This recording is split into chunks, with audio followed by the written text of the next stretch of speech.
Welcome back to this channel. Sorry I didn't post on Sunday. I've had a lot going on personally, but we're back now. So today we're going to be diving into chapter 2, womb wounds. And in this chapter, Mina talks about masculine and feminine. She doesn't make any of them bad or good. She just talks about the consequences of living too much in your masculine energy as a woman. So for her, she was talking about not growing up in a stable environment.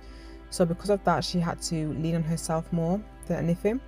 So obviously when you lean on yourself more, you are creating structures for yourself, you're creating more boundaries for yourself. You just become a little bit hardened when you're always relying on yourself, because you're relying a lot on the masculine part of yourself, you know, the structural part, the goal setting part, the part that has to get things done. And obviously every human being needs both masculine and feminine energy.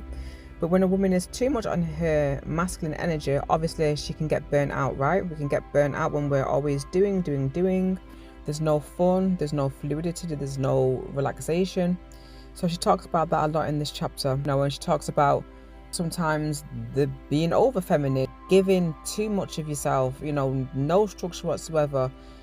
You know, she talks about her mum Sheena and how her mum was always giving, you know, toxic generosity, she calls it, giving people money to the extent that her and her own siblings and herself were in unfortunate situations. You know, they didn't have money because her mum was always sending money overseas, and that's too much. You know, and she does speak generously of her parents though. She does recognize that they are just people at the end of the day, and they're doing life for the first time too. They're just people, and they did the best that she can. Womb wounds, which is the title of this particular chapter, and what that is the wounds and the issues that have been passed along through you since birth, you know, as we call it, generational curses. She speaks about how these wounds, men do, you know, pass along these wounds as well through the sperm, but obviously it's more stronger in the woman to pass along to their child, because we are literally hooked up to our mothers. We can feel every emotion that they're going through.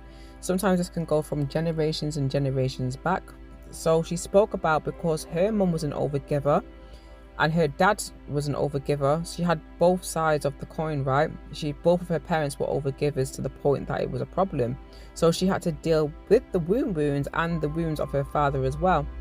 So in that, she's just talking about what womb wounds do we have as people? What do we have? What's going on there? What patterns of behavior can we locate from our family? For example, my womb wounds, I would say, is from both sides of my family is gluttony in regards to eating too much food. You know, a lot of people in my family are overweight, you know, and depression. That's one of the things that run through my family as well on both sides.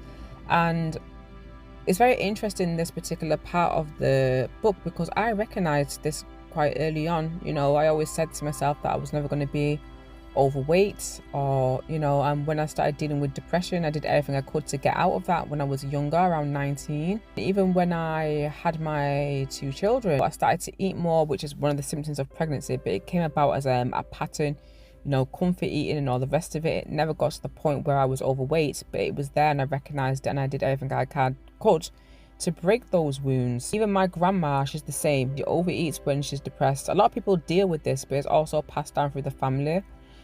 Issues with money is also passed down from the family, from what you've seen and what your family's seen, and that's them struggling with certain things, and as they're carrying you, it can be embedded into your genetic codes. But in regards to womb wounds, I find the topic very, very, very interesting.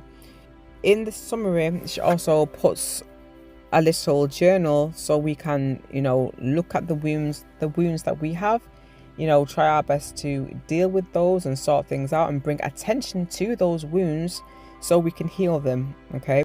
And in this chapter, she also talks about activating Lady Luck by choosing yourself. So to summarize that, she's just talking about being hyper aware of the wounds that your family have, looking at the patterns of behavior that your mum has done or your mum has done, and what patterns of behavior are you doing as well that can negatively affect you. And I honestly believe this goes both ways. You know, certain things that I have developed from my mother is resilience. I'm very resilient. That's something that's been passed down from my family, resilience. intuition, a very strong intuition. I believe that's been given to me by God and my mother. The ability to walk away from things quickly that are not serving me. My mum's very much like that. When she gets fed up, she just knows when to quit and when to walk away, whether that would be people, places and things. She has that within her, and she's given that to me and my siblings as well. So I believe this can go both ways. Take the positives of what your mother, the wounds, or I'm going to call it the activated look that your parents have given you through your lineage. Take those ones and drop the rest and choose yourself. Get rid of any type of issues, circumstances, behavior that don't serve you. You can even see this in your own parents too, especially if they're not, living up to their, their potential. You can also see the issues that they have and see if you have similar issues and you're able to do that.